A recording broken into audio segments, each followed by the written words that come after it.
Then I'll introduce our next speaker. Can you hear me? Yes, Bimal, I'm here. All right, okay. Our next speaker is Dr. Tusita Jayathilaka, consultant anesthetists at Lady Ridley Hospital for Children, Colombo. He's going to talk to you about lung ultrasound.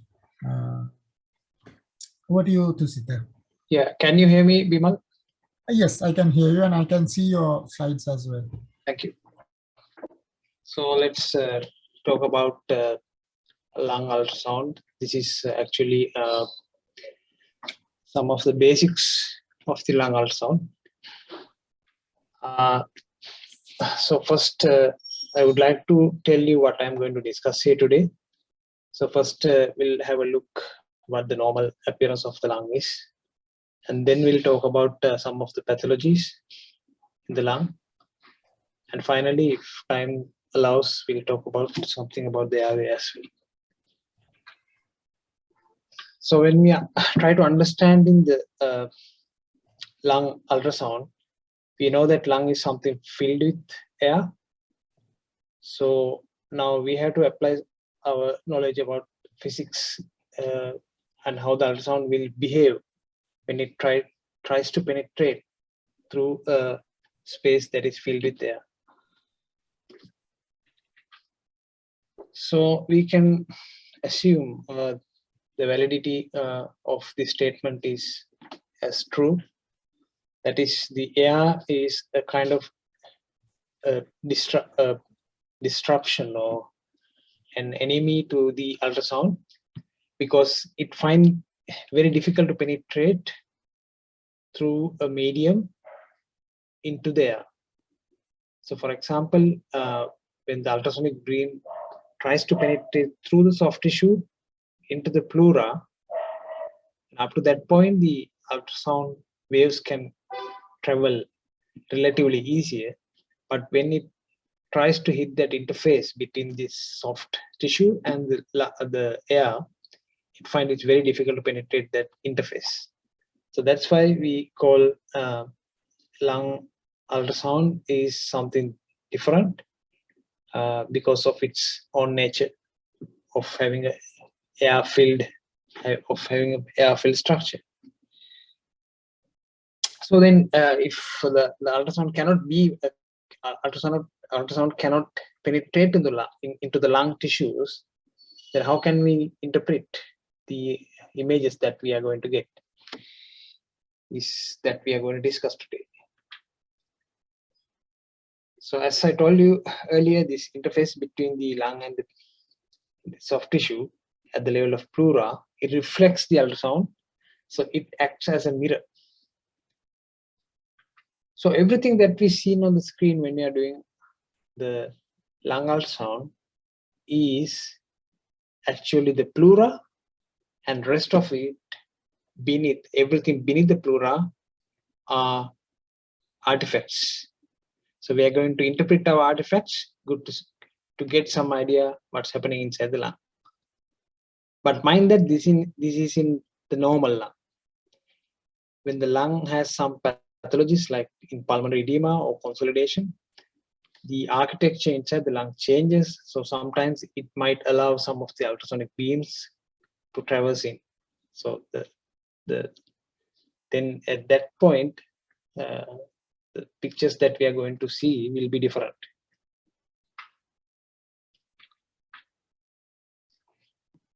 So, so why we are doing a lung ultrasound when there's a facility of taking images through chest X-rays, CTs, and MRIs, and also when we are having a stethoscope, and when we can palpate percuss the lung. So the studies have found that if you combine all your physical examination plus the chest X-ray, and comparing that with ultrasound, the ultrasound has very high diagnostic accuracy. So that's why that's one of the reasons that we should use ultrasound.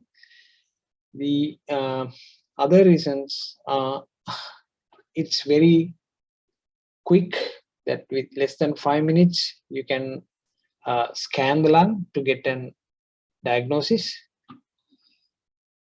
And learning of ultrasound scanning is not that difficult. You can learn it very quickly. That means it has very steep learning curve. So you can learn that very quickly. And of course, it has no ionization radiation. There's no damages to the staff and other patients. So it's safe in that aspect. And finally, you don't have to move a patient from a critical care setting or in other emergency care settings. So it has that safety as well as comfort. So how to perform? You have to obviously use the ultrasound scan machine, and which probe we are going to select. As Dr. Pandula previously described to you, there are a few of the probes available. The linear one is having a high frequency. So when the frequency is high, you get a nice, clear, high resolution image. So that's good, but the problem with that is the penetration is less. So you cannot see at the deeper structures. In contrast, the curvilinear probe, the curved one, has a relatively low frequency, so the penetration is better, but the images are a bit not much clear because the resolution is poor. But anyway, in lung ultrasound, you can use both linear and curvilinear, but the all-rounder here is the curvilinear. And you can also use phased array probe, which is a square-shaped probe that we are using for the echocardiography. And that one, the advantage is it can fit in between two ribs because it's smaller in size. You can use that one as well, although the picture images are not that great. So once you selected your probe, so where to keep the probe on the patient's body? There are advanced techniques, and this picture tells you the very basic technique of 3-point ultrasound scanning, where there's an upper anterior lobe, upper anterior point, lower anterior point, and posterolateral point. Sometimes we call it Plapp's point. So the upper anterior point, you can see the upper lobe. The lower anterior point, you can visualize the middle lobe, and the posterolateral point, you can visualize the posterior lobe. The lower lobe. So how to identify the 3 positions? So keep both your hands on the patient's body without using your thumbs. So the 4 fingers of one hand is aligned with the other 4 fingers of the other hand.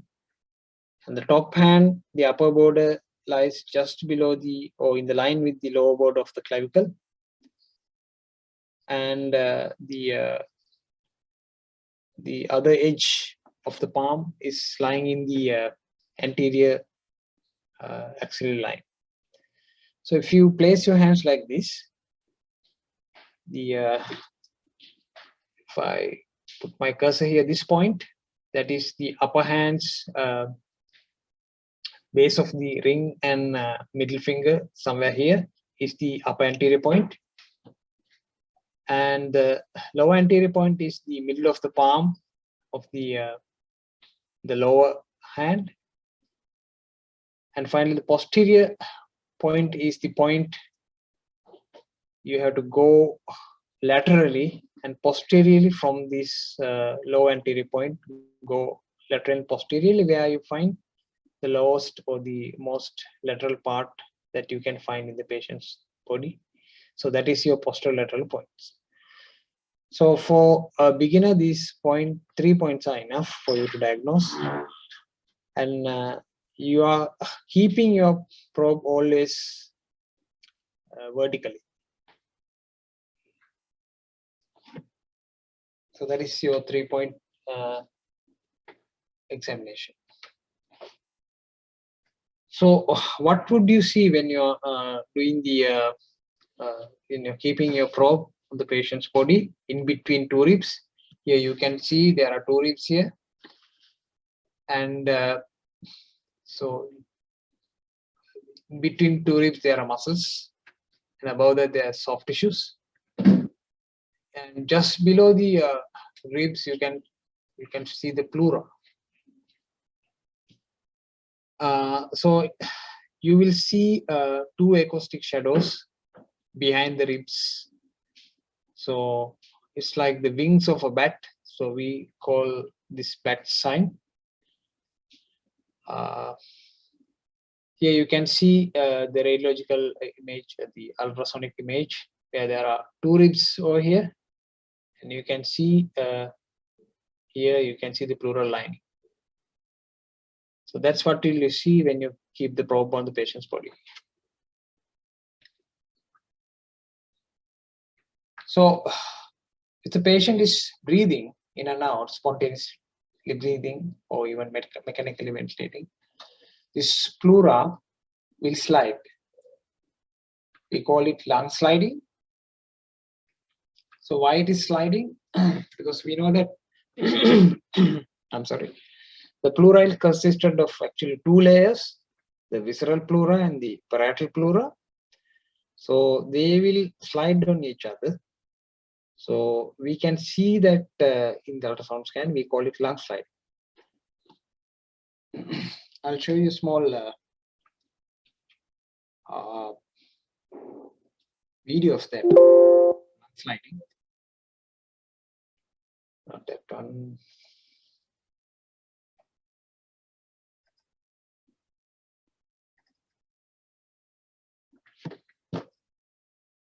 So here you will see the lung sliding.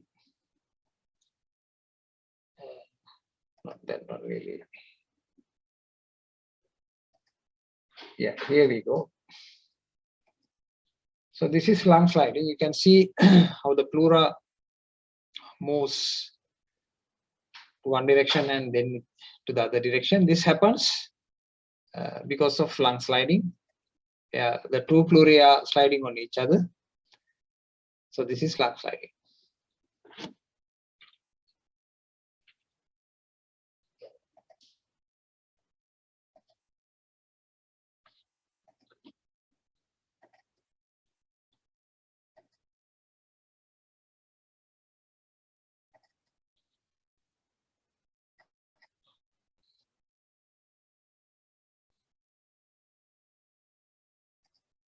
Okay.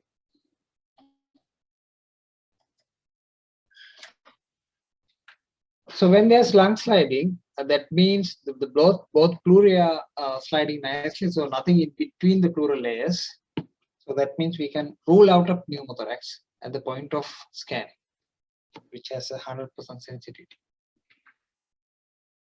But sometimes the lung sliding is absent, and having an absent lung sliding means so many of possibilities, and some of them are obviously a pneumothorax and pleural effusion, fibrotic lung diseases, ARDS, or esophageal intubation, or patient simply has stopped breathing. So it can be anything. So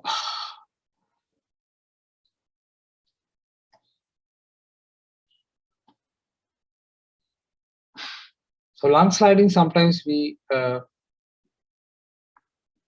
call it marching ants sign, because it looks like some row of ants marching here and there.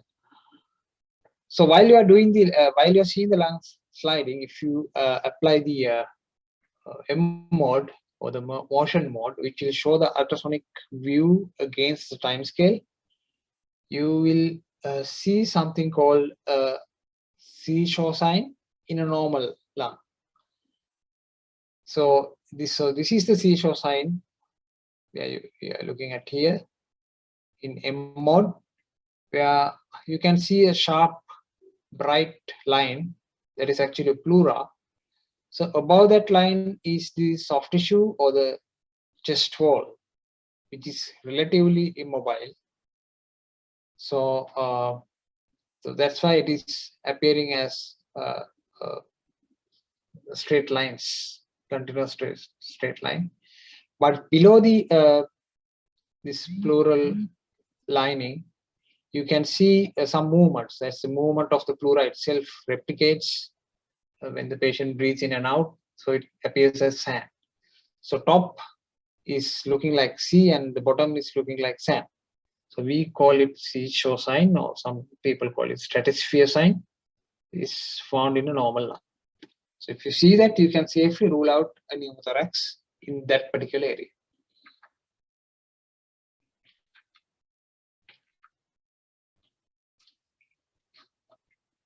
Then we are moving into A lines. So A lines, now the top line is the pleural line, and these horizontal parallel line to the pleural lines are called A lines. So they are in fact artifacts. As I told you earlier, all the ultrasonic beams will be reflected at the level of pleural line. So everything beneath that appears are actually artifacts. So how these A lines are formed? So imagine that if you keep the ultrasonic probe here on the patient's body, so the ultrasonic beam go and hit the mirror-like pleural surface, and it will